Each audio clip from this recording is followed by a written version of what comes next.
Buenas tardes, gracias a todos como cada miércoles por su presencia. También el profesor Salat es taquillero, estamos aquí con muchos invitados, aparte de los cautivos.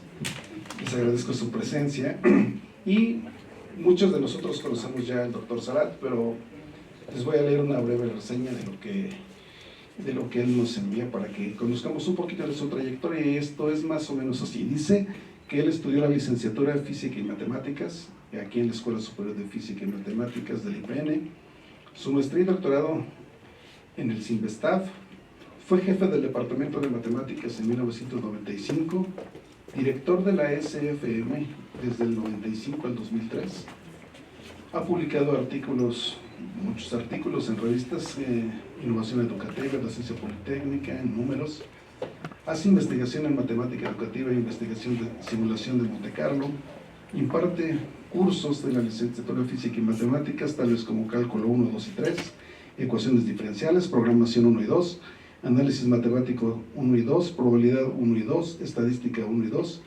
Imparte también cursos de licenciatura en Ingeniería Matemática, como Programación, Cálculo 1, Simulación 1 y 2, y un largo etcétera. Doctor Salat, muchas gracias por atender nuevamente la invitación.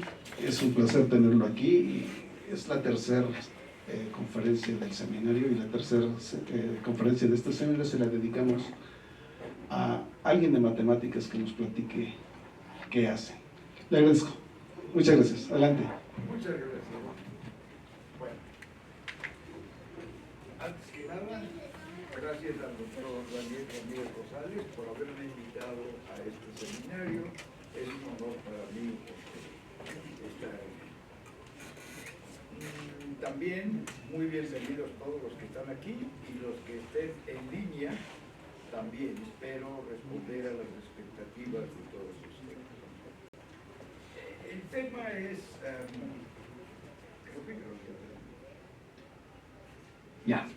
Gracias. El tema es solución numérica de ecuaciones diferenciales estocásticas, y de alguna manera es un poco una continuación de una conferencia que hace 2 años también me invitaron en este seminario sobre ecuaciones diferenciales estocásticas en general. Realmente el tema de ecuaciones diferenciales estocásticas es algo apasionante, es muy interesante, y es hoy en día una parte, digamos, de las matemáticas que ayudan a la modelación de muchos fenómenos de diferentes partes de la ciencia, en física, en demografía, en muchos campos. Entonces, la cuestión es, ¿por qué primero un poco ecuaciones diferenciales estocásticas? ¿Por qué? Bueno, pues porque, por ejemplo, un simple circuito eléctrico, pues es fácil encontrar la corriente y el voltaje aplicando las leyes de Kirchhoff, y uno ya se queda muy contento. Pero, por ejemplo, el movimiento de los electrones en los componentes del circuito causa un ruido, y entonces, si queremos modelar en forma más realista el comportamiento del circuito, pues tenemos que recurrir a ecuaciones diferenciales estocásticas. Otro ejemplo un poco más trivial es el crecimiento de población, por ejemplo, el modelo logístico. Entonces nosotros pensamos, nos enseñan el modelo logístico y vemos la curva en un pizarrón, ¿no? La curva muy continua, muy bonita, y pensamos que así es el fenómeno, pero en realidad sabemos que no. ¿Por qué? Pues porque en realidad, por ejemplo, los nacimientos ocurren en el tiempo siguiendo un proceso de Poisson, y entonces en un cierto intervalo de tiempo el número de nacimientos va a seguir una distribución de Poisson, y por lo tanto el número de personas que se incrementan en cierto tiempo, o de organismos en general, pues es en realidad una variable aleatoria. Entonces, si queremos hacer una modelación más realista, tenemos que acudir a las ecuaciones diferenciales estocásticas. Hay problemas clásicos, por ejemplo, el de la ecuación de Langevin, que es una ecuación donde para describir el movimiento de una partícula en un gas, pero ahora consideramos no solamente que la fuerza de fricción directamente proporcional a la velocidad, sino también consideramos el efecto de las partículas en el gas que tienen un movimiento browniano. Y entonces el fenómeno pues ya no es, digamos, precisamente tan determinista, ¿no? Ya cambia. Y hay muchas más aplicaciones, por ejemplo, a una hélice de los campos eólicos, la fuerza que el viento ejerce sobre la hélice también se puede describir por una ecuación diferencial estocástica. Los fenómenos de cambio de fase en superconductividad también se estudian con una ecuación diferencial estocástica. Entonces hay ejemplos muy diversos en diferentes áreas del conocimiento donde las ecuaciones diferenciales estocásticas están ganándose un lugar como modelación matemática para muchos fenómenos. Bueno, entonces, por ejemplo, lo primero es una idea general de las ecuaciones diferenciales estocásticas, ¿no? Que acostumbramos a denotarla ahí como está la ecuación 1, y en realidad si pensamos que los diferenciales son pequeños cambios de la variable, entonces nosotros tenemos dos sumandos. El primero es, digamos, la parte, digamos, determinista, y la segunda es la parte estocástica, aunque eso es relativamente, porque el x de t, la función f, depende de x de t y t, y x de t es un proceso estocástico. Entonces, bueno, ok. W de t es un proceso estocástico que es un proceso de Wiener o un movimiento browniano geométrico. Pero en realidad esta ecuación 1 es solamente una forma de representar la ecuación auténtica. La ecuación auténtica está en la ecuación 2. ¿Por qué?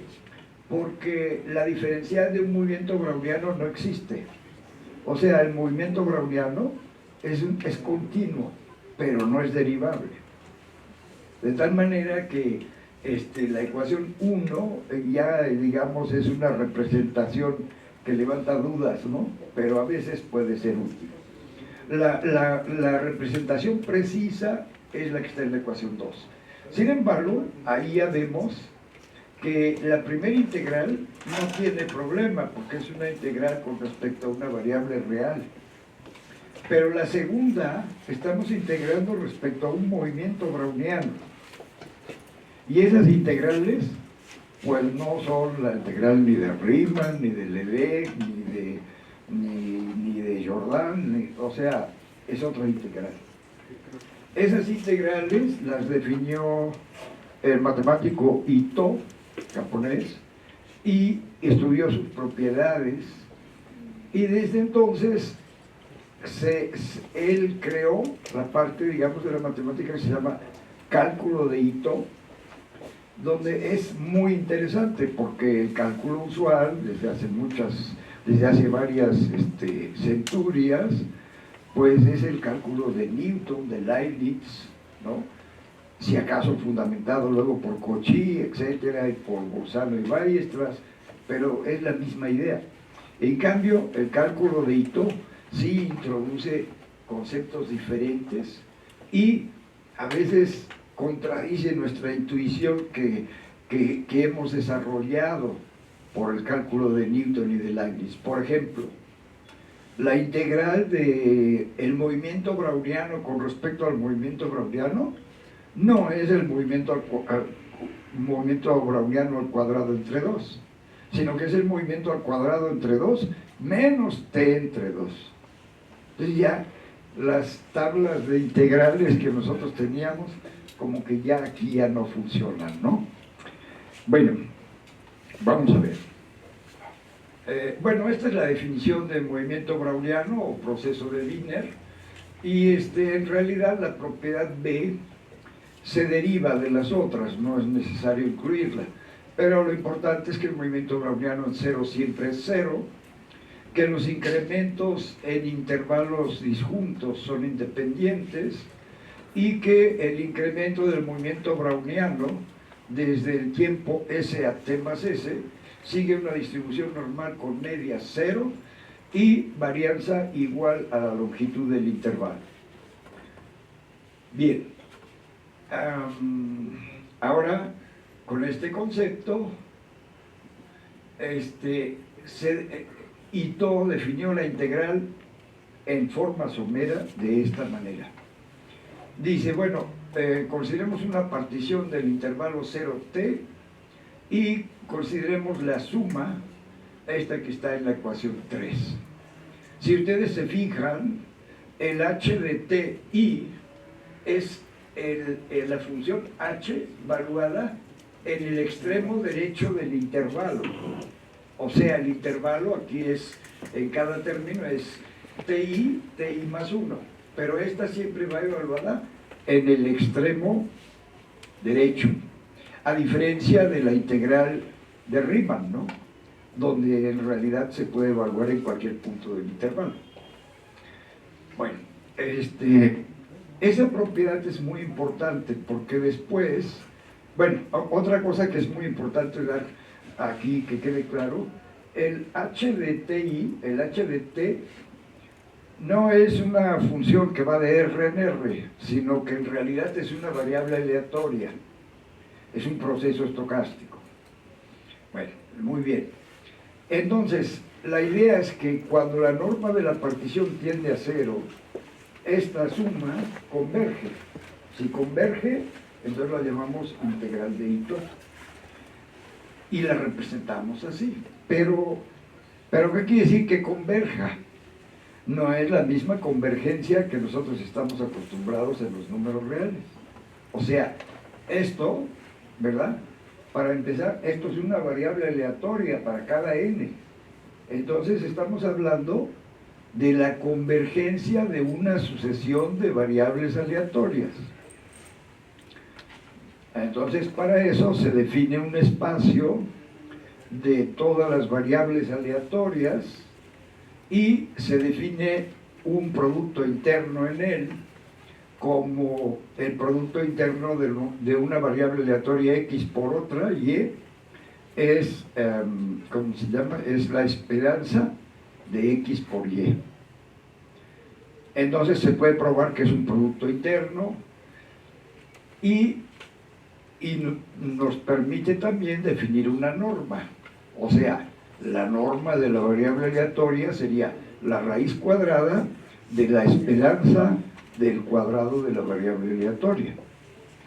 Bien, entonces de la convergencia de la que hablamos aquí, es una convergencia en ese espacio de variables aleatorias con ese producto interno que además es completo y por lo tanto lo llamamos espacio de Hilbert. En realidad la construcción es un poquito más sofisticada. O sea, primero se definen variables aleatorias simples y se define un espacio sobre las variables aleatorias simples y luego se prueba, se ve que no es completo y entonces se usa un teorema de análisis matemático para asegurar que se puede extender a un espacio completo. ¿De acuerdo? O sea, hay detallitos, pero bueno, pues, se estudian, ¿no? Y ya, sí. Bueno, muy bien. Entonces, ya podemos hablar de la convergencia. Y entonces, una de las propiedades importantes es que bueno, sí, la h de t siempre puede ser estocástica y debe cumplir con la propiedad de que h de t es independiente del movimiento browniano en S para las S mayores que t. O sea, la h de t no puede anticipar los valores del movimiento browniano. Esta propiedad es muy importante. Y de esta propiedad, entonces, que la llamamos propiedad de la martingala, con esta propiedad es fácil probar que la esperanza de esta integral siempre es 0. También hay otra propiedad muy importante que no está aquí, que es la de la isometría, y que nos habla de la varianza o la esperanza del cuadrado de esta integral, que no es más que la integral de 0 a t del cuadrado de esta diferencial de t. Entonces es muy interesante. Bueno, pero eso son generalidades sobre ecuaciones diferenciales estocásticas. Luego, la parte muy importante también es el lema de Ito, que es de alguna manera es la misma idea de cambio de variable que tenemos en el cálculo usual. La idea es si x de t satisface la ecuación diferencial estocástica 1, entonces una variable aleatoria que esté definida como una función de x de t y t, pues ¿qué ecuación diferencial estocástica va a cumplir? Y entonces la ecuación diferencial estocástica que va a cumplir es esta. Y a esto se le llama lema de Ito. Y es muy poderoso para resolver ecuaciones diferenciales estocásticas. Es decir, casi siempre, cuando resolvemos una ecuación diferencial estocástica, hacemos uso del lema de Ito. Aquí vamos a ver un ejemplo sencillito, pero pues hay muchos, ¿no? De hecho, nosotros podemos usar el lema de Ito para encontrar la solución general de una ecuación diferencial estocástica cuando los coeficientes f y g son funciones lineales. Bueno, muy bien. ¿Qué más les puedo decir ahí? Okay. Por ejemplo, un caso sencillo, interesante. Esta es la ecuación de Langevin. Es la velocidad de una partícula que se mueve con fricción en un medio donde es golpeteada, digamos, por partículas que siguen un movimiento browniano.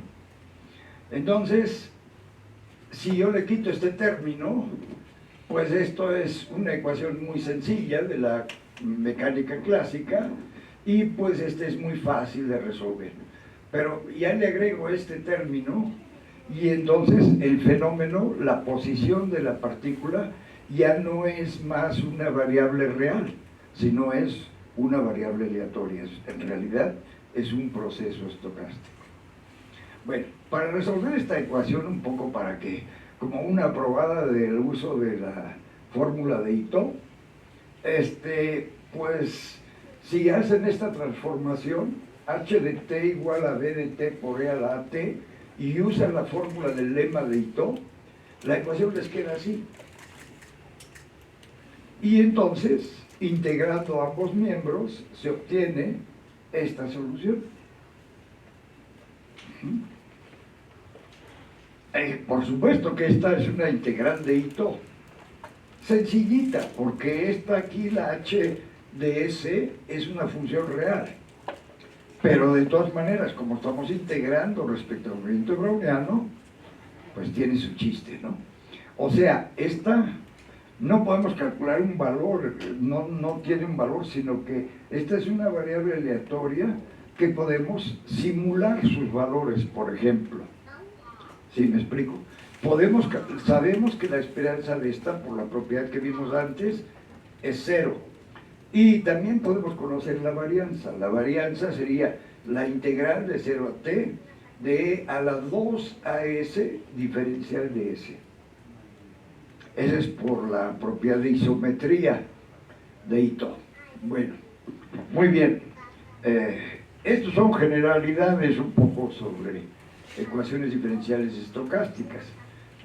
Como ustedes ven, si sigma es 0, pues la solución queda nada más esto por esto, ¿no? ¿Verdad? Y entonces, la velocidad, pues como es de esperarse, va tendiendo a 0, porque es un movimiento con fricción. Y si no lo alimentamos con energía, pues se va disipando y tiende a 0, ¿no? Bueno, aquí, por ejemplo, se simularon varias trayectorias del movimiento con algunos valores específicos de sigma punto 5, A.5 también, y se tomó, bueno, y ahí está pues las simulaciones. La línea negra es la solución de la ecuación con sigma igual a 0, o sea, el caso determinista. Y la otra, pues es la solución de la ecuación diferencial estocástica. Es curioso, ¿no? O sea, es curioso, porque, bueno, qué bueno que es un seminario de física, ¿no? Los físicos ya hace mucho tiempo tocaron ese problema, ¿no? O sea, el determinismo clásico dice, si yo sé el estado inicial del sistema y las reglas que gobiernan su movimiento, puedo predecir con toda precisión el estado del sistema en un tiempo posterior. Por ejemplo, si aquí la sigma fuera 0, pues si yo conozco la velocidad inicial de la partícula y los parámetros y la ecuación, pues resuelvo la ecuación diferencial correspondiente que se deriva de la segunda ley de Newton, y puedo conocer la posición y la velocidad de la partícula en cualquier tiempo posterior. Pero en la mecánica cuántica, pues ya no era así. En la mecánica cuántica la posición de una partícula realmente estaba dada por una función de densidad de probabilidad. Y aquí, ¿verdad?, sin ser algo tan sofisticado y tan importante como la mecánica cuántica, pues también, o sea, en realidad la velocidad de la partícula es una variable aleatoria que tiene una función de densidad de probabilidad, un valor esperado, una varianza y una evolución en el tiempo, ¿no? Entonces, ¿verdad?, si nosotros consideramos en el crecimiento de población el hecho de que el número de personas que nacen en un cierto intervalo de tiempo sigue una distribución de Poisson. Si consideramos en un circuito, ¿verdad?, que hay movimiento de electrones en los componentes que pueden introducir ruido, etcétera, etcétera. Si consideramos todo eso, entonces ya no estamos en el determinismo clásico, sino estamos en otro tipo de mecanismo, ¿no? Por eso es muy importante, las ecuaciones diferenciales estocásticas son muy importantes porque nos ayudan a construir una modelación más precisa de muchos fenómenos. Bueno, muy bien. Bueno, ahora, hoy creo que avancé al revés. Bueno, perdón, es que esto es así. Uy. Ya. Este es el caso de la fuerza que ejerce el viento sobre una hélice en los campos eólicos. Este es un ejemplo de ingeniería. En realidad, la ecuación diferencial se puede modelar, esa fuerza, con esta ecuación diferencial estocástica. F de t, F sub t, es el proceso estocástico de la fuerza sobre la hélice. Lambda es una constante, F0 es otra constante, y este es un movimiento browniano. Aquí realmente cuando la Ft es mayor que F0, ¿verdad?, esto se hace negativo, ¿verdad?, y entonces, bueno, tiende a restaurar el valor de F0. A mí se me hace que aquí, que este lambda tiene que ser negativo. Bueno, el caso es que cuando Ft es mayor que F0, disminuye Ft y al revés. Y entonces aquí hay que tener cuidado con la lambda. Bueno, aplicando el lema de Ito y usando esta transformación, tenemos la solución exacta de la ecuación diferencial estocástica. Y bueno, también en finanzas se aplica el cálculo estocástico. De hecho, esta ecuación es muy parecida a la que se llama el modelo de Basicet para las tasas de interés. La ecuación es la misma. ¿Ven?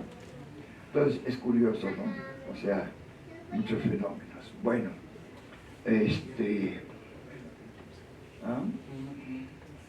Un circuito con inductancia y resistencia, la ecuación, digamos, de las caídas de potencial sobre una malla, pues está dada por esto, ¿no? Esta es la caída de potencial en la bobina, y esta es la fuente, y esta es la corriente en la malla, ¿no?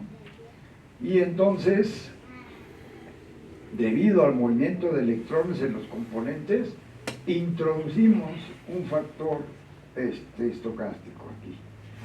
Y entonces la ecuación la resolvemos también con el lema de Ito, haciendo esta transformación.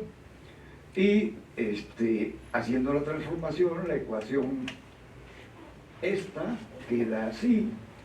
Y luego, pues ahí está la solución de la corriente en función del tiempo. Y claro, ahora la corriente es una variable aleatoria. Y aquí está, si la sigma fuera cero, si no hubiera parte aleatoria, es la línea negra. Y las otras son trayectorias simuladas para el proceso estocástico I sub t. Entonces, ven, más o menos ahí van, pero eso ya nos habla de que, digamos, en t igual a 0.08, pues ya no podemos decir que la corriente va a ser exactamente esa, ¿no? Sino que tiene una densidad de probabilidad, ¿no? Podemos decir que podemos dar un intervalo de confianza, por ejemplo, del 90% de dónde va a andar, pero no podemos decir va a ser exactamente esa, ¿no? Bueno, ahora sí vamos a entrar un poquito a lo de métodos numéricos. ¿Por qué? Porque aquí hemos visto dos ejemplos, o tres, de casos en que con el lema de Ito podemos obtener la solución exacta de la ecuación diferencial estocástica. Pero como ocurre con las ecuaciones diferenciales ordinarias, hay muchos casos donde no es posible obtener la solución de la ecuación diferencial en forma exacta. Y entonces, en ecuaciones diferenciales ordinarias, uno de los métodos a los que recurrimos es el método de Euler. No es el único, ¿no? Por ejemplo, están los métodos de Runge-Kutta, hay muchos, ¿no? Bueno, hay varios. Bueno, entonces el método de Euler se generaliza para el caso de ecuaciones diferenciales estocásticas de este modo. O sea, que el proceso estocástico en un tiempo t más h, considerando un incremento h, es el proceso estocástico en el tiempo t más la función que viene de la ecuación diferencial estocástica, valuada en el proceso estocástico en t y t, por h, el incremento del tiempo, más la función g de la parte estocástica, valuada en xt, en el tiempo t, con un incremento h en el tiempo t, por un incremento del movimiento browniano. O sea, Wt más h menos Wt. Esa es la generalización de la fórmula del método de Euler a ecuaciones diferenciales estocásticas. Y funciona muy bien. Claro, hay mejoras al método, que puede ser, por ejemplo, el método de Milstein. El método de Milstein introduce otro término y es un poquito mejor. Bueno, ahorita voy a decir en qué es mejor, ¿no? Pero, ok. Ahora, bajo ciertas condiciones de las funciones f y g, aguas con eso, ¿no? O sea, gracias al excelente trabajo de muchos matemáticos, en particular uno de ellos, Cloedren, nosotros sabemos bajo qué condiciones de la f y g existe la solución de la ecuación diferencial estocástica. Y también sabemos bajo qué condiciones de f y de g el método de Euler, que le llamamos de Euler-Murayama, converge. Eso, luego en la referencia les voy a decir dónde uno puede encontrar más información, pero les anticipo que en general lo que se requiere es que la f y g sean funciones de Lipschitz. Pero también hay que tomar en cuenta otra cosa. Hay casos de ecuaciones diferenciales estocásticas donde la f y g no son de Lipschitz, tienen solución y el método de Euler converge. ¿Ya me entendieron? O sea, cuando sean de Lipschitz ya podemos asegurar. Cuando no son, pues a lo mejor sí, a lo mejor no. Bueno, muy bien. Entonces, hay dos tipos de convergencia que analizar en el método de Euler-Murayama.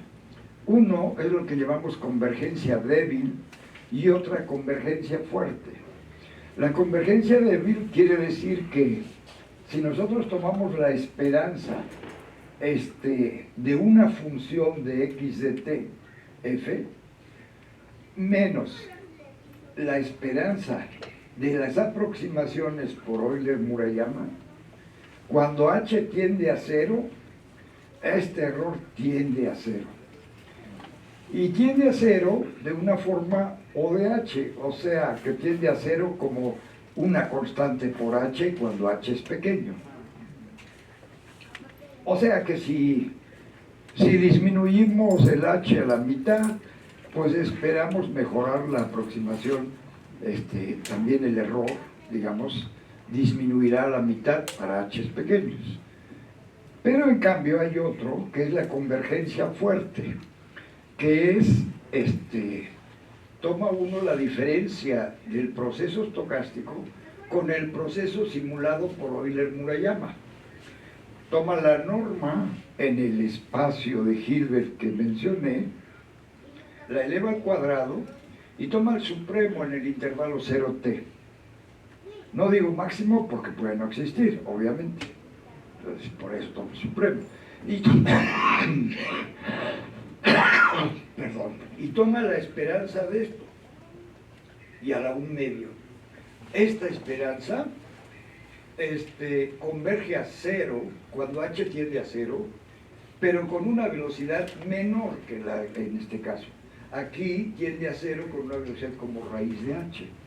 O sea que aquí, si digamos, para lograr mejorar la aproximación,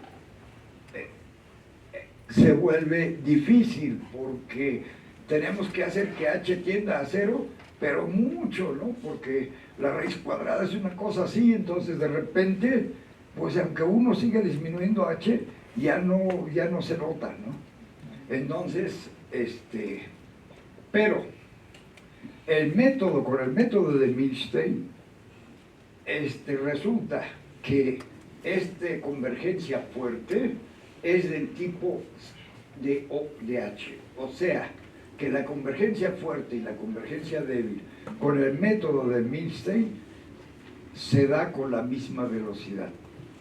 Y eso, a la hora que uno lo hace numéricamente, pues se nota. ¿Sí? Bueno, muy bien, eso es muy importante. Pero bueno, no quiero hacer demasiados detalles porque si no se vuelve complejo. Creo que es así. Ok. Aquí es un pequeño experimento con simulación de Monte Carlo. Agarré la ecuación de Longevin con esos parámetros y realicé 1.000.000 de simulaciones para diferentes valores de delta t. Y grafiqué, como conozco la solución exacta, entonces pude graficar este error, el error de la convergencia débil. Bueno, aquí, no sé por qué no le puse el logaritmo, perdón, siempre, bueno, ya ni modo, pero aquí debería decir logaritmo, y aquí sí lo dice, logaritmo de delta t. Uno está haciendo las cosas en LaTeX, y luego esta gráfica se hizo en Python, Matplotlib, y Matplotlib permite poner las cosas en LaTeX, pero a veces son tantos detalles que ver que uno se le va a algunos, ¿no? Como aquí es logaritmo. Y si el logaritmo de y el logaritmo de muestran una relación lineal, pues eso quiere decir que tenemos lo que la convergencia débil que vimos antes. La convergencia fuerte es más complicado de simular, porque además como converge más despacio, pues aquí hay 1.000.000 de simulaciones, pues hay que hacer más, y eso ya se va complicando en tiempo, ¿no? Bueno.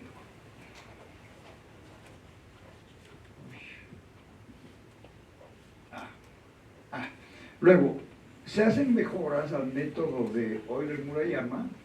Una es el método implícito. Este método, también en el método de Euler, se usa para ecuaciones diferenciales ordinarias, y consiste en que tomamos una combinación lineal con un número c entre 0 y 1 de f del proceso estocástico en x y del proceso estocástico en x más h. Cuando c es igual a 1/2, a esto se le llama regla del trapecio, creo.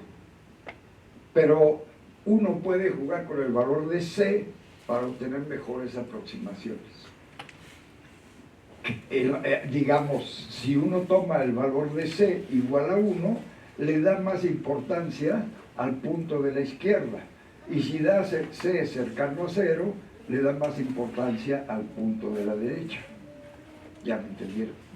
Bueno, entonces, un poquito para que vean la idea, aplicando los métodos directo e implícito a la ecuación de Langevin con estos parámetros, en el tiempo t igual a 3 y usando 10.000 simulaciones, para estimar la esperanza de XT se obtuvo.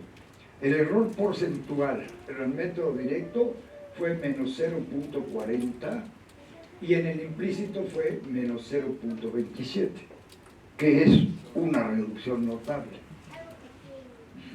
O sea, vale la pena explorar el método implícito, ¿no? Bueno. Ok. Otro auxiliar importante que tenemos en la solución numérica de ecuaciones diferenciales estocásticas usando el método de Euler-Murayama es usar las técnicas de reducción de varianza. Una de las técnicas que da buenos resultados y no es demasiado complicado es usar la técnica de variables de control. En general, nomás así voy a dar una idea de cuál es la técnica. Y si se quiere estimar la esperanza de x, que es lo que casi siempre queremos en simulación, como decía mi profesor de cálculo 1, decía, cuando ustedes le pregunten qué es algo en matemáticas, ustedes digan que es una función y le van a atinar casi siempre. Bueno, pues aquí ocurre algo parecido. O sea, ¿qué calcula tu simulación? Pues un valor esperado, ¿no? Casi siempre. No, es bueno, así. Entonces, si queremos estimar el valor esperado, se considera una variable de control y, lo cual es muy importante esto, cuyo valor esperado es conocido con toda exactitud. Si no, entonces se introduce un sesgo en la estimación de la esperanza de x. Entonces, y luego se define una variable aleatoria z como x más c por la variable de control menos su valor esperado. Evidentemente está bien fácil ver que la esperanza de z es igual a la esperanza de x, porque la esperanza de y, por lo que dijimos aquí, es mu, y entonces esto da 0. Entonces, estimar el valor esperado de x lo traducimos al problema de estimar el valor esperado de z. Pero hay un detalle. Variando el valor de c, yo puedo variar la varianza de z. Entonces puedo preguntarme si hay un número real c que haga que la varianza sea mínima para z. Y sí, existe, es fácil de probar. Y el valor de c es menos la covarianza de xy entre la varianza de y. Y el porcentaje de reducción de varianza que se obtiene, también es fácil probar, es 100 veces el coeficiente de correlación entre x y y elevado al cuadrado. O sea que una buena variable de control es primero, que conozcamos su valor esperado con toda exactitud, y dos, que la correlación con la variable que nos interesa sea alta, ya sea positiva o negativa, o sea, cercana a 1 o a menos 1. Es igual. Bueno, aplicando aquí esta técnica, es un poco difícil encontrar una variable de control, necesitan un poquito de ingenio, ¿no? Porque este es una parte del algoritmo de Euler-Murayama programado en Python. Entonces, pues pone uno primero la velocidad como la velocidad inicial, luego aquí suma igual a 0, porque en suma voy a depositar el valor de la variable de control y. T igual a 0, mientras t sea menor que el tiempo de simulación, genero una normal estándar, la multiplico por la raíz de h, y entonces ya generé un movimiento browniano en el intervalo de longitud h. Y luego pongo b igual a b más esto, o sea, la fórmula de Euler-Murayama. Y luego incremento t, y ahí viene cómo voy definiendo la variable de control. Suma igual a suma, voy acumulando los valores que generé para la normal estándar multiplicados por t. Curioso, ¿no? O sea, lo que hace es que como que cuando t va avanzando le da más importancia a los valores de z que los t pequeños. Pero es fantástico porque, digo, no sé, es increíble, es muy sencillo y muy eficiente, porque con esta variable de control, con los métodos con los que usamos para simular B3, se obtuvo una reducción de varianza del 98.5%. Es una reducción muy grande, ¿sí? Y entonces, bueno, existen otros métodos de reducción de varianza que pueden producir buenos resultados, como son muestreo multietapa, muestreo ¿cómo le llaman esto?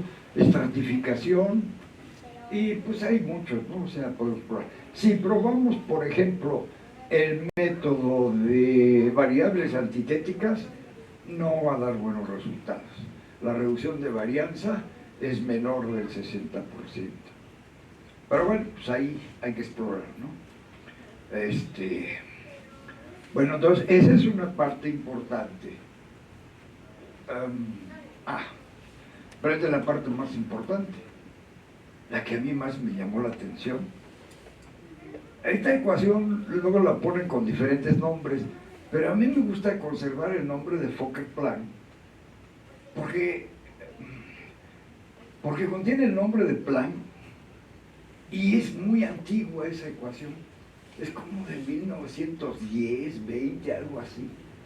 O sea, es fantástico que alguien descubriera eso desde esa época, ¿verdad? Y ahora sea tan importante para las ecuaciones diferenciales estocásticas. Fíjense qué importante es. Si yo conozco la F y la G, P de xt es la función de densidad de probabilidad de la variable aleatoria xt. Entonces, esa función de densidad tiene que satisfacer esta ecuación diferencial parcial. Fantástico, eso es increíble, ¿no? Porque traducimos un problema estocástico a uno que no lo es. Esto no es estocástico, aquí no hay nada estocástico. Esta es una ecuación diferencial parcial como cualquier otra. ¿Se dan cuenta?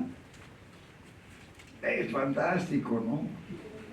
Bueno, y la demostración no es demasiado complicada. Bueno, depende quién la dé, ¿no? También, porque o sea, hay demostraciones, depende. O sea, si es una demostración para matemáticos muy exigentes, pues sí puede ser muy difícil, ¿no? Pero si ustedes buscan una demostración que les ayude a entender de dónde sale la ecuación, pueden ver el libro de Allen. Yo lo daré en la bibliografía final. Y entonces ahí en 4 o 5 pasos hace la demostración de la fórmula de Fokker-Planck y queda uno muy contento, ¿no? Dice, además no es difícil, ¿no? Aparte, ¿no? Y entonces dice uno, bueno, claro, pero ahora viene el problema, hay que resolverla. Entonces, para algunos casos sencillos, triviales, digamos, como este, que bueno, ese es como el movimiento browniano geométrico que rige los precios, por ejemplo, de acciones, en finanzas. Bueno, pero puede ser cualquier otro fenómeno. La solución de la ecuación diferencial está con f de tx igual a A y g de tx igual a b. Es muy simple, es esta. Es fácil de obtener. Qué bonito, ¿no? Pero en general es muy difícil de obtener. O sea, nomás le cambian tantito la f y la g y a sufrir, ¿no? ¿Verdad? Pero, pues en cualquier curso de ecuaciones diferenciales parciales, pues uno siempre dice, bueno, estos son los métodos para resolver. Y al final dice, y cuando no pueden con estos métodos, hay métodos numéricos. Y uno de los métodos numéricos, no es el único, es el de diferencias finitas. Entonces, uno le puede dar la vuelta a la cuestión. Para obtener la solución de la ecuación diferencial estocástica, lo traduzco en una ecuación de Fokker-Planck. Y luego aplico diferencias finitas para obtener la solución. Está interesante, ¿no? Pero entonces la pregunta es, ¿pero qué será mejor? A lo mejor resolver numéricamente la ecuación de Fokker-Planck se obtiene menor aproximación que si uso Euler-Murayama, ¿no? Entonces, ¿para qué? ¿No? Entonces, como yo me hice esa pregunta, ojalá, digamos, pudiera resolverla en general, pero por lo menos lo traté de hacer para varios ejemplos particulares. Y entonces les voy a mostrar los resultados. Bueno, primero, nomás un recordatorio del método de diferencias finitas, ¿no? Para resolver una ecuación diferencial parcial por diferencias finitas, lo que hacemos es sustituir en la ecuación la parcial de p con respecto a t aproximadamente por esto, la parcial de p con respecto a x por esta, y la segunda parcial por esta aproximación. Todas tienen cierta calidad de aproximación. Bueno, o sea, eso es un asunto de métodos numéricos. Y se sustituyen en la ecuación diferencial parcial y se despeja a p de t más de delta tx y tienen una fórmula recursiva para, dada la p de xt en un tiempo t, puede encontrar p, ¿verdad?, de x en t más h. ¿Ya me entendieron? Y así puede uno ir resolviendo la ecuación. Bueno, pues ahí está. A manera de ejemplo, se resuelve la ecuación de Langevin con los parámetros estos, con diferencias finitas y usando el método de Euler-Murayama. Se tomó delta x y delta t, se tomaron con estos valores para la ecuación de Fokker-Planck, y al usar Euler-Murayama el delta T se usó este mismo valor y se usaron 100,000 simulaciones. Entonces, el resultado es este. Aquí se graficaron las funciones de densidad obtenidas para T igual a, ¿cómo se llama? 4. T igual a 4. Es la gráfica de las funciones de densidad. Esta obtenida por Euler-Murayama, esta obtenida por Fokker-Planck, y este es el valor obtenido analíticamente, el exacto. Analíticamente, digo gráficamente, pues casi no se ve diferencia, ¿no? Tendría uno que agarrar la lupa ahí y ver qué onda ahí, ¿no? Pero les voy a decir una cosa, si uno los compara numéricamente, uno se da cuenta que, uno se da cuenta que el error con la de Fokker-Planck fue el máximo, 0.0007. En cambio, con Euler-Murayama fue 0.011. Mucho mejor la ecuación de Fokker-Planck, ¿no?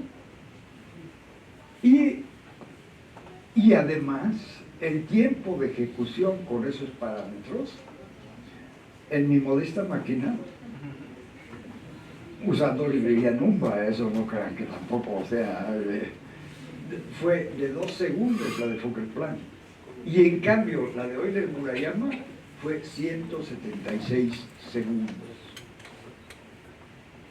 Bueno, ahora, aguas, ¿no? O sea, por ejemplo, con Fokker-Planck, al usar diferencias finitas, yo usé el método que le llaman hacia adelante, pero no es el único. Y de hecho, el que es hacia adelante tiene a veces el inconveniente de que no es fácil probar la convergencia. De hecho, si ustedes no escogen bien los valores de delta T y delta X, puede no converger fácilmente. O sea, aquí el delta T generalmente tiene que ser, para que funcione, el cuadrado del delta X. Eso se puede ver cuando uno tiene la ecuación, la ecuación retroactiva que se puede usar, tiene que ver porque ahí se fija uno en que si no escoge una relación más o menos de este tipo, el método se puede disparar. Ajá. Entonces, pues qué bueno, ¿no?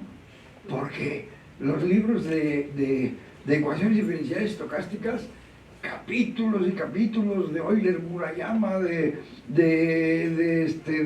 Milstein y de series de Taylor y métodos de Runge-Kutta, pero con Fokker-Planck obtenemos una solución en menor tiempo y más exacta. Y no lo dicen, no se les ocurre compararlo. Bueno, pero también la verdad es que es muy útil saber Euler-Murayama. ¿Por qué? Porque aquí no había problema, porque yo conocía la solución exacta. Y entonces decía, mira, sí, Fokker-Planck da una solución muy parecida a la exacta, vamos bien. Pero si no hubiera tenido la solución exacta, entonces, para saber si la solución que me estaba dando Fokker-Planck era la buena, lo mejor es compararla con la solución de Euler-Murayama. O sea, que hay que ser prácticos, ¿no? Lo ideal es agarra uno primero Euler-Murayama y se da uno una buena idea sin problemas de convergencia de cuál es la función de densidad de la solución.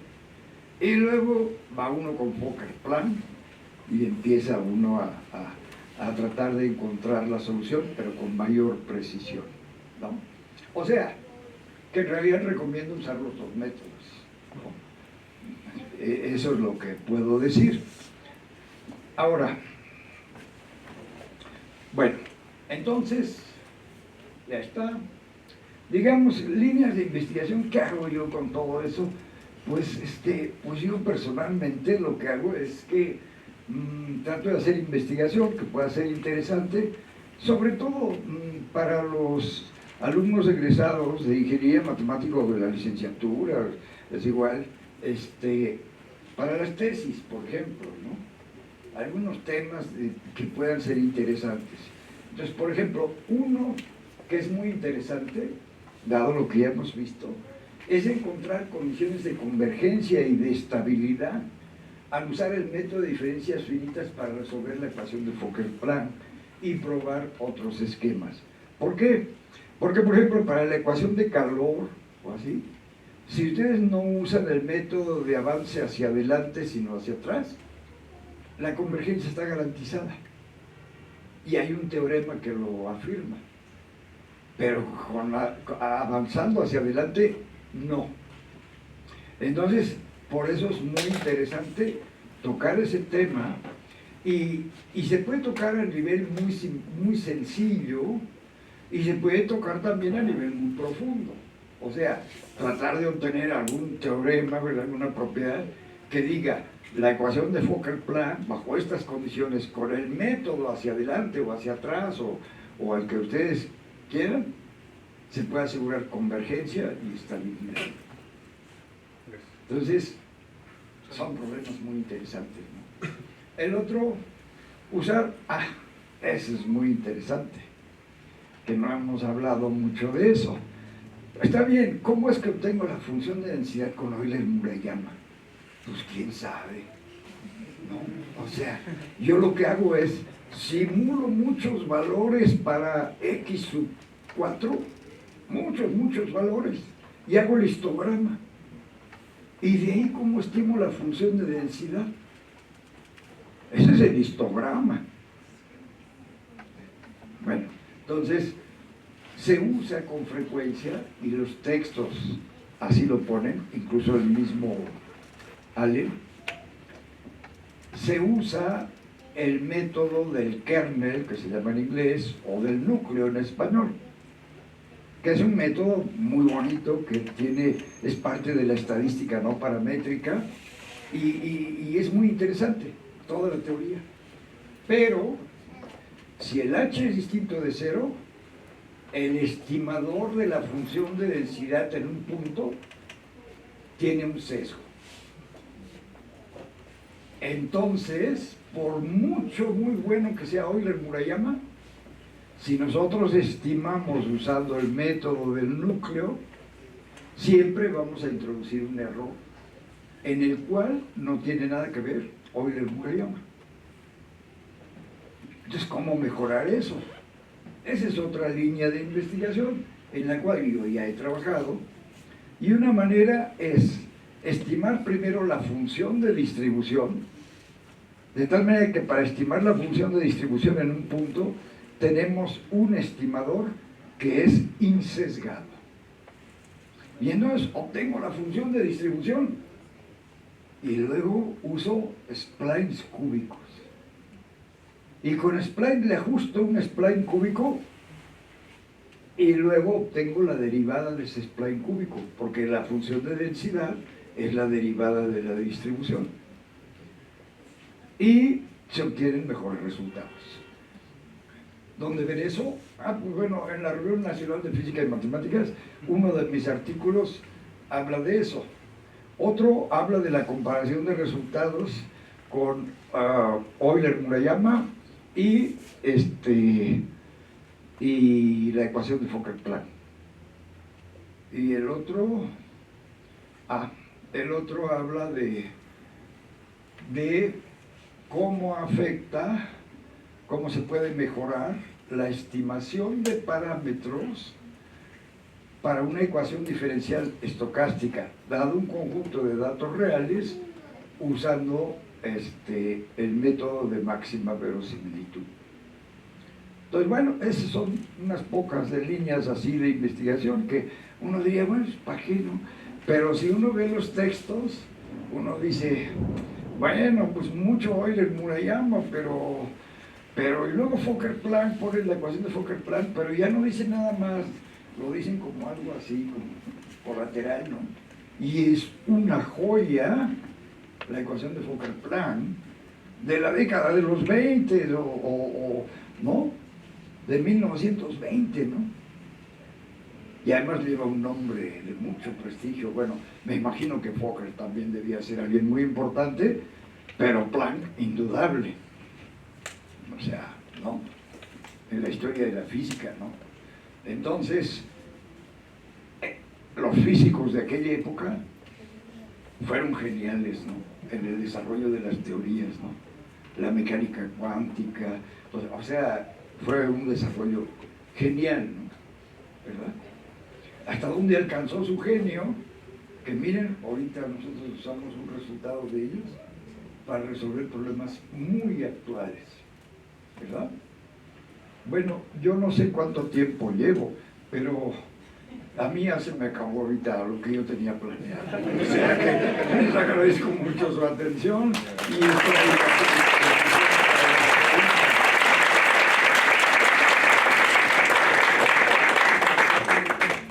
Como ve, tiene bastantes preguntas, profesor. Muy bien.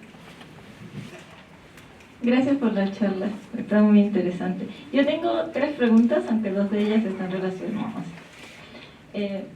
Al principio de la charla nos hablaba de que no se pueden usar métodos numéricos como Riemann o trapecio y tal para hallar el área bajo la curva, la integral de funciones tipo brownianas. Entonces yo quiero preguntarle, o sea, si yo tengo el movimiento browniano o una función que pues, haga de movimiento browniano ya allí tipo graficado, ¿por qué no podré usar esos métodos para hallar el área bajo la curva? Si, por ejemplo, me llama la atención porque luego en el método implícito, que es ya la siguiente pregunta, la ecuación que mostró, y creo que usted mismo lo señaló, se parece mucho al método de trapecio, por ejemplo. ¿Al método de qué, perdón? De trapecio, o sea, me pareció muy similar al método de trapecio y creo que usted justamente lo mencionaba. Entonces me llama la atención eso. Bueno, ahí como que yo digo que el área bajo la gráfica de una función, el que tiene el sentido, digamos, de la integral usual, ¿no? Pues aquí como que ya se pierde, ¿no? Porque ya no hay modo de identificar la integral con el área de alguna... A lo mejor sí, forzando e ingeniándolas un poco, sí podríamos hacer la interpretación, ¿no? Pero... Entonces, la integral pierde ¿cómo decir? Lo que representa. La integral pierde el significado de área bajo la curva. Ah, ok. Híjole, es una pregunta muy interesante. Me pone a pensar. O sea, ¿cómo recuperar esa idea en una integral de Ito?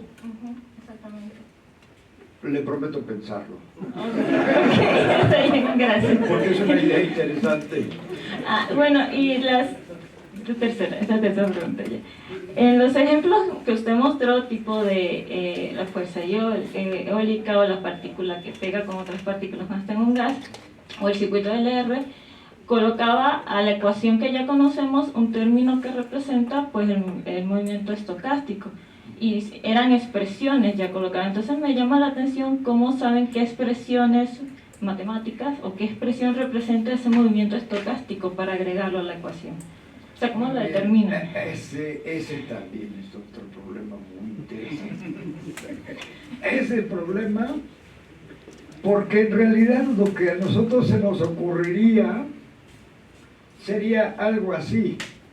Decir, bueno, la derivada de b de t con respecto a t es menos a por b de t más un ruido, ¿no? Pero nosotros no hacemos eso. Decimos diferencial de b de t igual a menos a b de t diferencial de t más ponemos, bueno, aquí por un sigma, ¿no? Digamos, sigma diferencial de wt. Entonces, como que diferencial de wt, como que fuera el ruido diferencial de t, ¿no? Pero no se puede. Es complicado. Entonces, donde hay una buena discusión al respecto, bueno, una introducción a la discusión que en realidad es muy extensa, es en el libro de Oskendal, de Introduction to Stochastic Differential Equations. Entonces él se mete un poco a tratar de entender por qué de una cosa así que sería lo natural, en realidad se hace esto. La realidad es que es por cuestiones matemáticas. Es como cuando en física hacemos la delta de Dirac, ¿no? Híjole, en mecánica cuántica, ¿no? La delta de Dirac, pues nosotros resolvíamos la ecuación, ¿cómo se llama? La ecuación de, hombre, tan famosa en mecánica cuántica, hombre, la de Schrödinger, la ecuación de Schrödinger, ¿no? Y entonces le ponen como término independiente, le ponen una delta de Dirac, ¿no? Pero entonces los matemáticos luego te dicen, no, es que eso no es una función, ¿no? ¿Por qué? Porque, o sea, sí, me explico, ¿no? Y entonces viene todo el problema de la convergencia de sucesiones de funciones, y en el análisis matemático se fundamenta todo eso con toda precisión, pero es muy complejo. Aquí a lo mejor no es tan complejo, pero de todas maneras la verdad es que son cuestiones de carácter matemático para que las cosas puedan funcionar. Si yo trato de integrar, por ejemplo, esto con respecto al tiempo, y digo, es que el movimiento browniano debe ser la integral de esta con respecto al tiempo.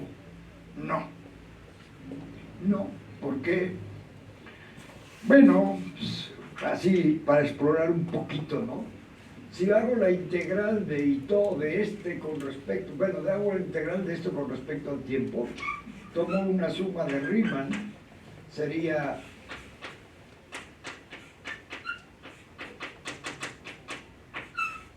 esta,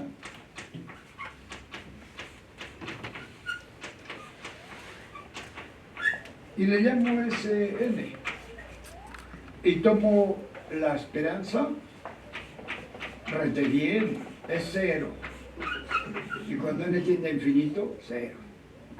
Pero la varianza, si esta es normales estándar y son independientes, entonces la varianza de la suma es la suma de las varianzas, y entonces esto me va a quedar la suma de ti menos ti menos 1 al cuadrado por 1, ¿no? Y entonces el asunto se empieza a complicar, porque así esta tiende a 0 cuando n tiende a infinito. No es difícil probar eso, pero eso tiende a 0 cuando n tiende a infinito. Y entonces la varianza de esta, cuando n tiende a infinito, así intuitivamente tendería a 0. Y la varianza del movimiento browniano no es 0, es igual a la longitud del intervalo. Entonces no podemos pasar directamente de aquí a acá, entendiendo que esta es el ruido blanco por una diferencial de t. No. Y entonces empiezan a analizarle y a buscarle, pero bueno, pues es una discusión bastante larga. De hecho, han sido temas de investigación de varios autores, y el que tiene las referencias para profundizar en el tema es el libro de Oskendal, que es un clásico de ecuaciones diferenciales estocásticas. Hasta pena me da no haberlo incluido hoy en las referencias, porque de verdad mis respetos. O sea, el libro es muy serio, porque dice, bueno, pues la mayoría de los libros pasan de una a otra y ya, ¿no? Pero él no, él sí dice, voy a entrar a la discusión de eso, ¿no? Entonces, okay. Muchas gracias. De nada. ¿Qué tal? Buenas tardes, doctor. Disculpe, mi pregunta va con base en... ya que son procesos estocásticos, ¿esto se puede aplicar en procesos biológicos? Digamos, hablaba usted de algunos ejemplos que nos dio, pero yo me refiero a algo más de, por ejemplo, en el tema de radiaciones, de cómo el desarrollo del cáncer puede ser estocástico de acuerdo a, pues, a ciertos factores. Pues, si fuese así, ¿cómo se puede determinar la función f y la función g? Claro, ese es el asunto, ¿no? Bueno, la función f generalmente se obtiene como con una idea así como de que no es un fenómeno estocástico, sino que, digamos, cómo se relaciona el crecimiento con la misma variable. Pero la parte estocástica, ese es otro asunto. ¿Por qué? Porque voy a poner un ejemplo, digamos, más conocido en finanzas. En finanzas, digamos, si uno conoce la tasa de interés, IT, se puede modelar así. Este es, bueno, una constante A por I0 menos IT de T más sigma W de T. Este es el modelo de Vasisek, pero también se puede modelar así.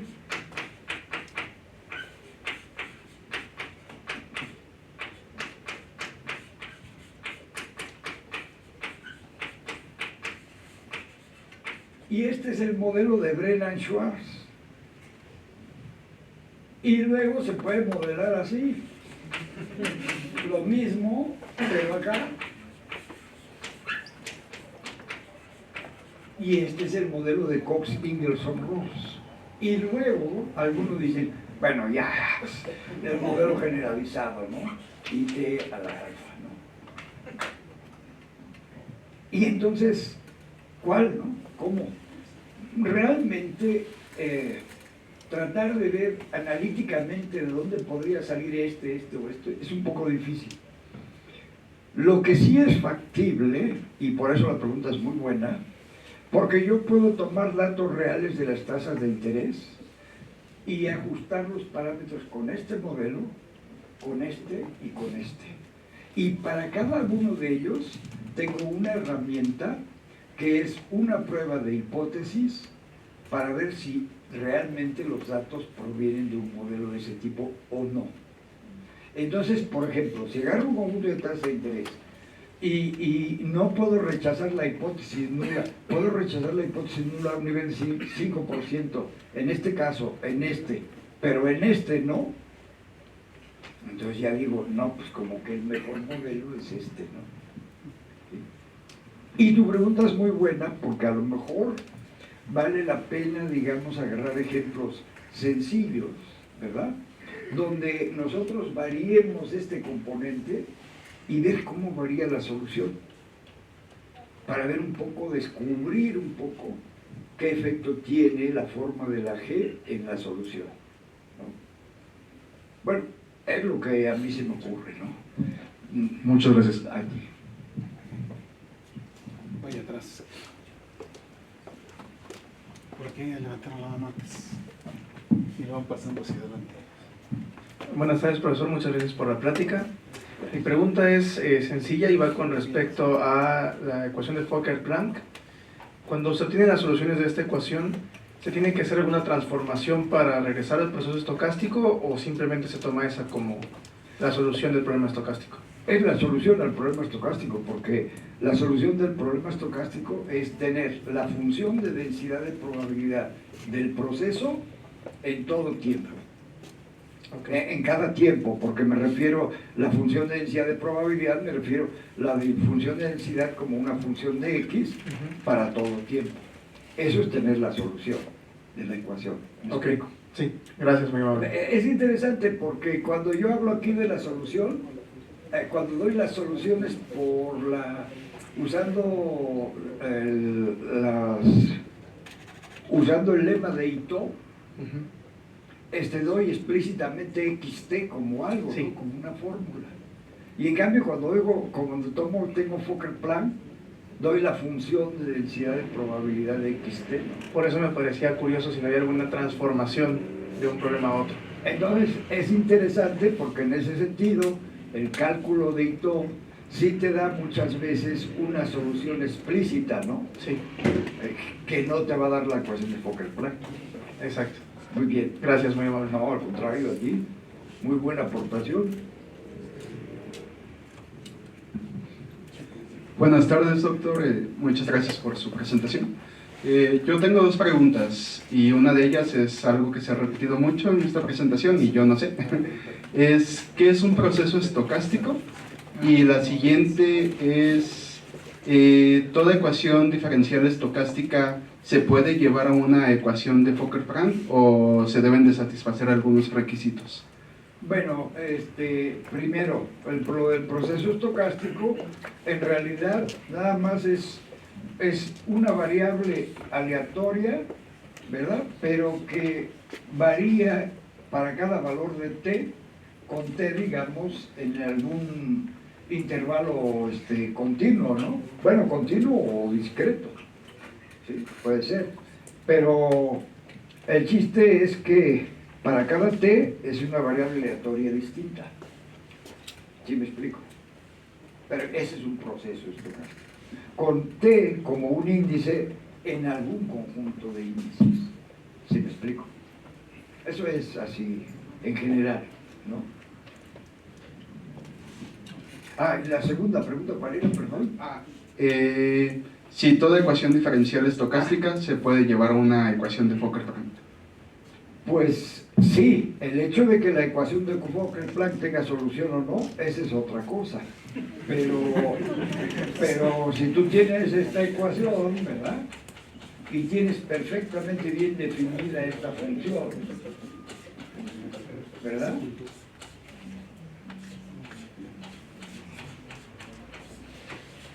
Pues tú agarras estas, ¿no? Y las pones en la ecuación de Fokker-Planck. Y ya tienes la ecuación de Fokker-Planck. ¿Sí me explico? O sea, ahí no hay ningún inconveniente en eso, ¿no? El asunto es que la ecuación tenga solución, la de Fokker-Planck. Y el asunto es que a lo mejor la ecuación diferencial estocástica tiene solución. ¿Y qué tal que la de Fokker-Planck no? Son preguntas que uno se puede hacer, ¿no? Que son, pues ese tipo de preguntas ya son para los matemáticos que trabajan arduamente en esos temas para que nosotros podamos usarlos feliz y libremente, ¿no? Digamos, más o menos, ¿no? O sea, esa es la idea, ¿no? Gracias. Oye, Eduardo.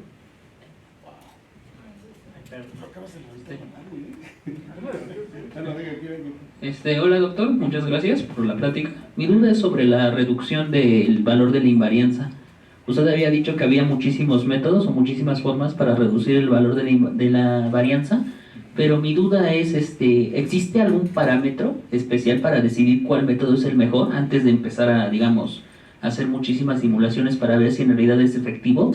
Pues mira, la verdad es que puede ser que haya un problema específico que dé alguna pista por su forma.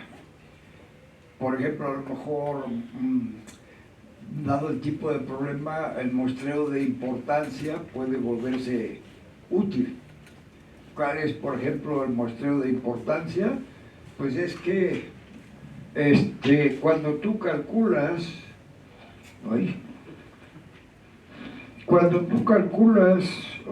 se cae, perdón, discúlpenme, no, aquí lo ponemos ahorita rápidamente, ya está. Entonces, por ejemplo,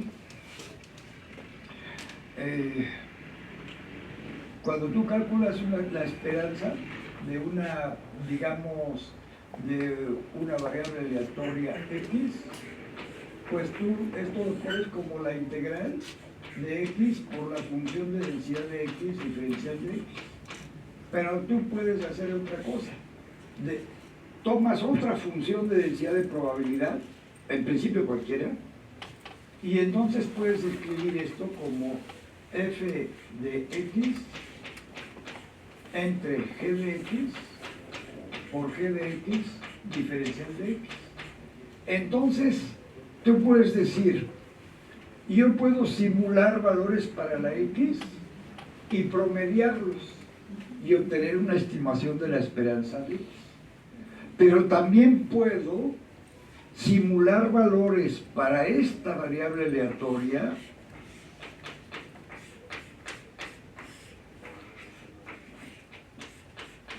tomando en cuenta que los valores de X ahora tienen una función de densidad G.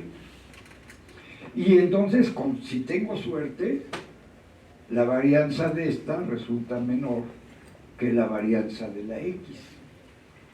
Bueno, entonces hay problemas en que uno los ve y dice uno, pues ya sé que conviene. Por ejemplo, un ejemplo clásico de esto es cuando quieren a ver cómo determinar la probabilidad de que Z sea mayor que 4, donde Z es una normal estándar. Si esto lo tratan de hacer directo, les da muy mala aproximación. Pero si usan este método, les da muy buenos resultados. ¿Y cuál es la idea? Como la palabra lo dice, muestreo de importancia. El problema cuando uno calcula esto por simulación es que para una normal estándar, valores de mayores que 4 hay muy pocos. Entonces lo que uno hace con el muestreo de importancia es tener muchos más valores que son los que nos interesan para estimar esto, o sea, valores cerca de 4. ¿Ya me entendieron? Entonces hay problemas que dan una pista de que pueden usar, pero hay otros que la verdad, pues es como que probar un poco, ¿no? Aunque en eso depende ya de la imaginación de cada quien y de la capacidad de análisis, porque pues uno tiene el problema enfrente y lo que uno se dé cuenta en el problema mirándolo con el conocimiento de las técnicas de reducción de varianza, pues eso variará, ¿no? Según cada quien, ¿no? O sea, ¿sí me explico? Normalmente lo que ocurre es que estudiamos las técnicas y vemos los tipos de problemas que los textos que estudiamos resuelven con cada tipo de reducción de varianza, ¿no? Y tratamos de usar esas ideas, como yo hice ahorita aquí. Pero, por ejemplo, la reducción de varianza la variable de control que yo escogí para el método de Euler-Murayama, esa yo no he visto que haya algún lugar donde haya una técnica para reducir la varianza del método de Euler-Murayama. Seguramente debe existir, porque pues, con tanto trabajo científico que hay en el mundo, seguro que a alguien también se le ha de haber ocurrido, ¿no? Pero no lo he encontrado. Y la técnica con esa variable de control que yo definí es bastante buena, ¿no? Bueno, no sé, hasta cierto punto traté de responder tu pregunta. No, sí, quedó muy claro. Bueno, Muchísimas muchas gracias. Eduardo, creo que... Sí, es que las manos más veloces, por eso empezamos aquí, okay. luego para allá atrás y así.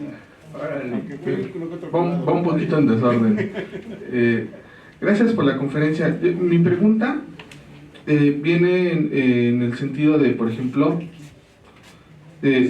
si nosotros tuviéramos un sistema o dos ecuaciones estocásticas que estuvieran acopladas, ¿cuántas ecuaciones de Fokker-Planck tendríamos?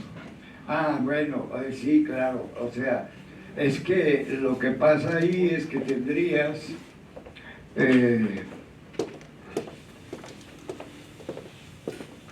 bueno, ahí tendrías, por ejemplo,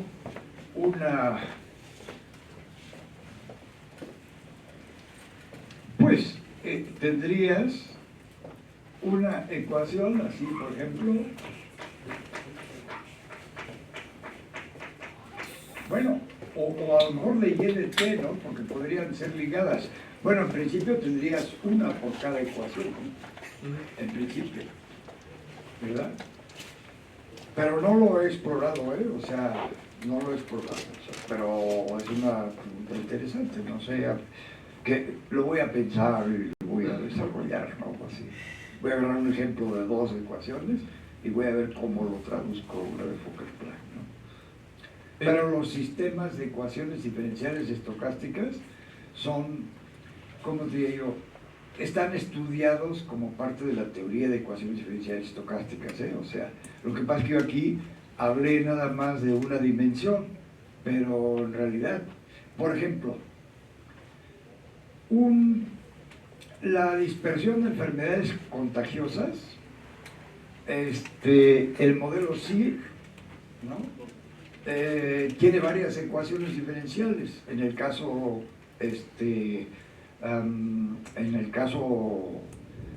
determinista.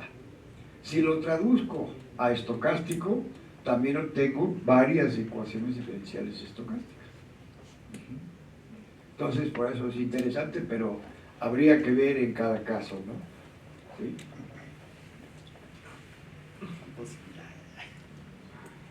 Tenemos 5 preguntas más, ¿es posible? Sí, todas las que sean por mí. No, serían 6. Sí, pero no sabíamos que fuera a haber tanto. Vamos a limitarnos a una. Ok, buenas tardes, muy interesante la plática.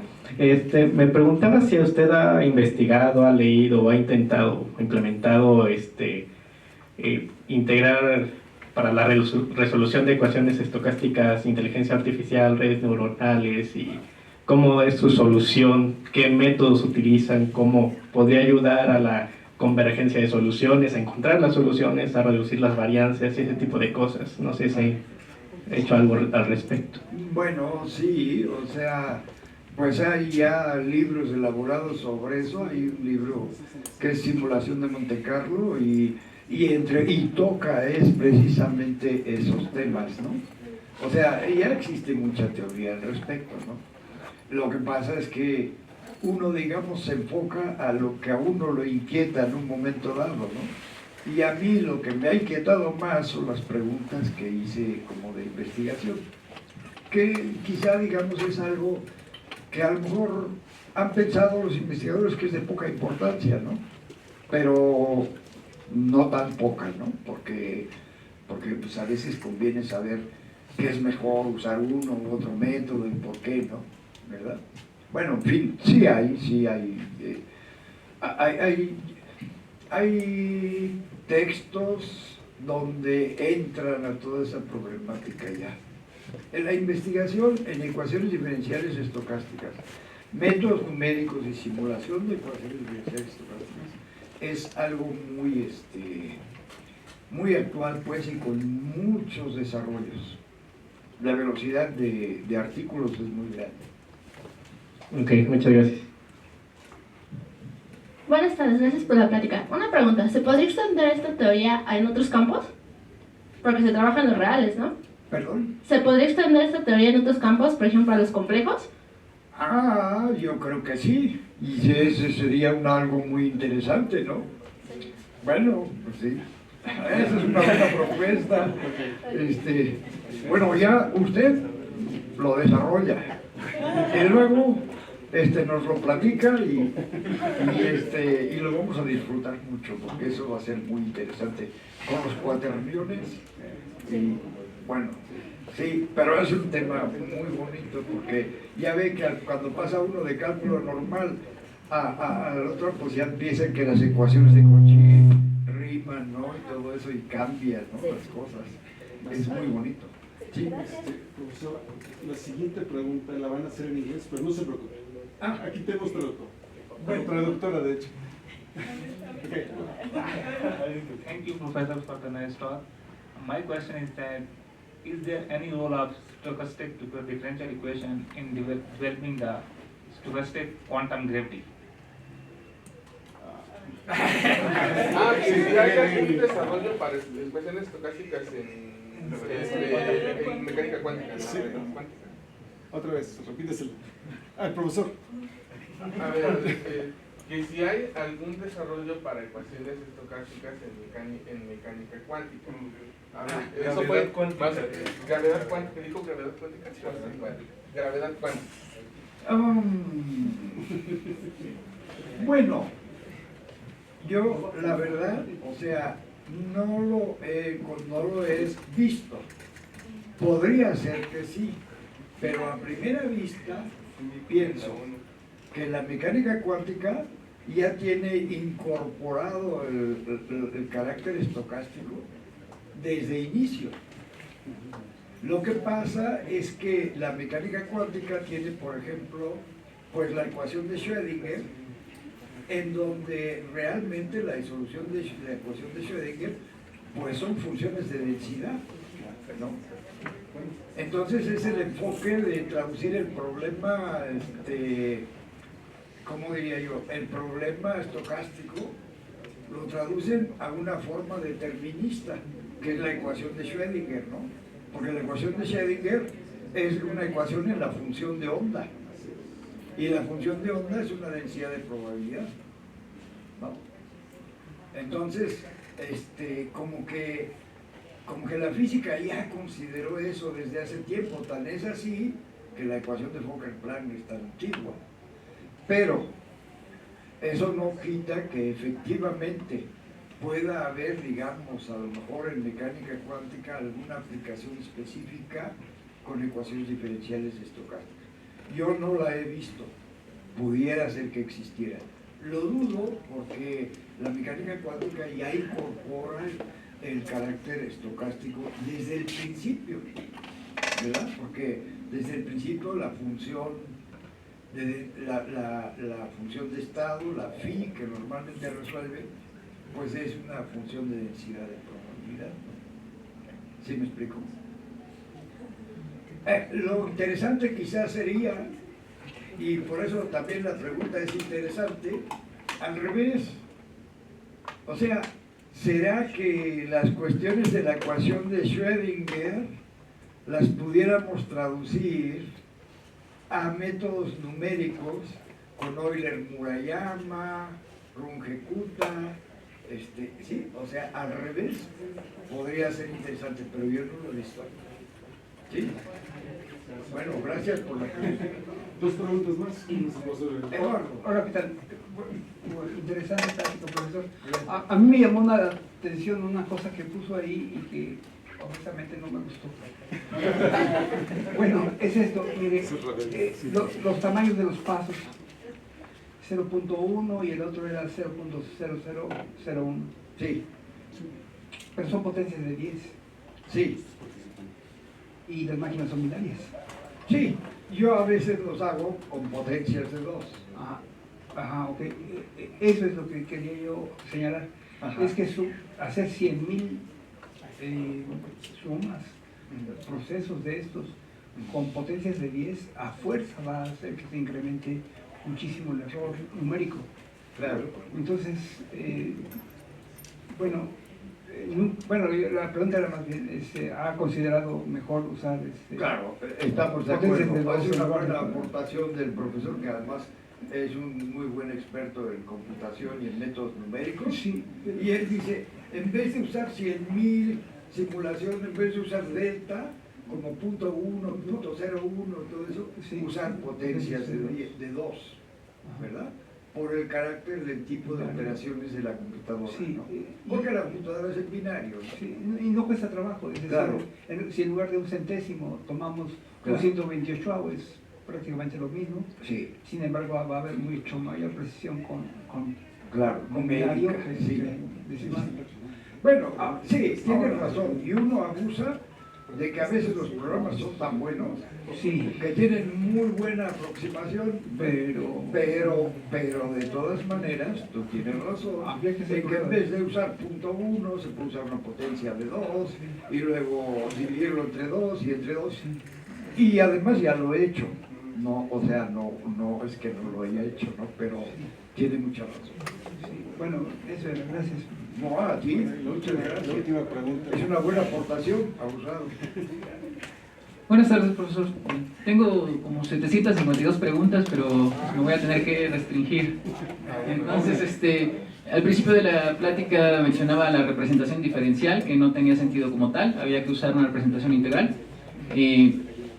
Bueno, cuando hablo de convergencia, lo primero que se me viene a la mente es definir una derivada de Ito tal que se pueda hacer una representación diferencial que sí tenga sentido, pero seguramente es una incoherencia o ya está hecho, etc. Y en ese sentido también mencionó que esas funciones, bueno, más bien la parte estocástica corresponde a funciones que pese a ser continuas no son diferenciables. Ajá. Por un lado, pues conozco muy pocas funciones que sean continuas y no sean diferenciables siquiera a trozos. No sé si habría manera de ampliar mi bestiario en ese sentido. Y de lo contrario, pues si acaso con la derivada de hito no podemos tener que estas funciones se vuelvan diferenciables, por ejemplo, en un sentido de hito. Es lo que se me ocurre. Por desvariar un poco. Con respecto al movimiento browniano, el asunto está así, de una manera muy simple. Es que, bueno, esto, con este voy a pintar. Uy.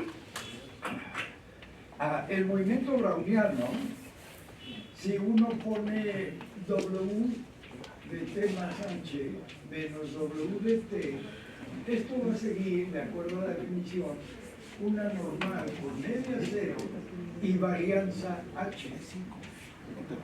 Entonces, cuando H tiende a cero, pues esto tiende a cero. Para cualquier T. Entonces, continuo. Pero si tomo W de T más H menos W de T entre H, entonces el asunto se complica. La esperanza de esto es 1 entre H por la esperanza de esto. Pero esto también es 0, no hay problema. Pero la varianza de W de T más H menos W de T entre H es 1 entre H cuadrado por la varianza de W de T más H menos W de T. Pero esta varianza de esto es H. Entonces 1 entre H cuadrada por H y te queda 1 entre H. Entonces cuando H tiende a 0 más, esto se va más infinito. ¿Qué quiere decir eso? Eso quiere decir que este cociente, ¿verdad? Cuando el H tiende a 0, el valor esperado, porque es una variable aleatoria, el valor esperado tiende a 0, pero la varianza se va más infinito. O sea que conforme se va acercando H a 0, eso va haciendo que se vaya haciendo más infinito. La implicación de esto, más allá de la interpretación que ahorita yo di intuitiva, es que no converge. Como variable aleatoria, ¿verdad? Esto no va a converger. ¿Por qué? Porque la norma en el espacio de Hilbert, la norma de una variable aleatoria es la raíz cuadrada de la esperanza de x cuadrado. Pero nosotros sabemos que esta es la varianza de x más la esperanza de x al cuadrado. Entonces, cuando esta tiende a 0, bueno, cuando esta tiende, digamos, a 0, sí, voy a decir, le pongo sub h, ¿no? Cuando tiende a 0, esto tiende a 0, y si la varianza también tiende a 0, entonces la norma tiende a 0 en el espacio de Hilbert. Pero aquí, al revés, si esta varianza se va más infinito, la norma de esto en el espacio de Hilbert se va a más infinito. ¿Me explico? Sí, gracias. O sea, lo primero, la parte así más intuitiva, yo con mis alumnos lo uso así. Digo, mira, si la esperanza de xn tiende a la esperanza de x, y si la varianza de xn tiende a la varianza de x, entonces la xn converge a x. Porque intuitivamente, cuando digamos n tiende a infinito, el valor esperado de xn se acerca al valor esperado de x y la varianza se va haciendo 0. Entonces, como que intuitivamente, como que sí converge. Pero en realidad el sustento teórico está en el espacio de Hilbert, por la norma definida de este modo. ¿Me explico? Sí. Bueno, espero haber podido responder esa pregunta.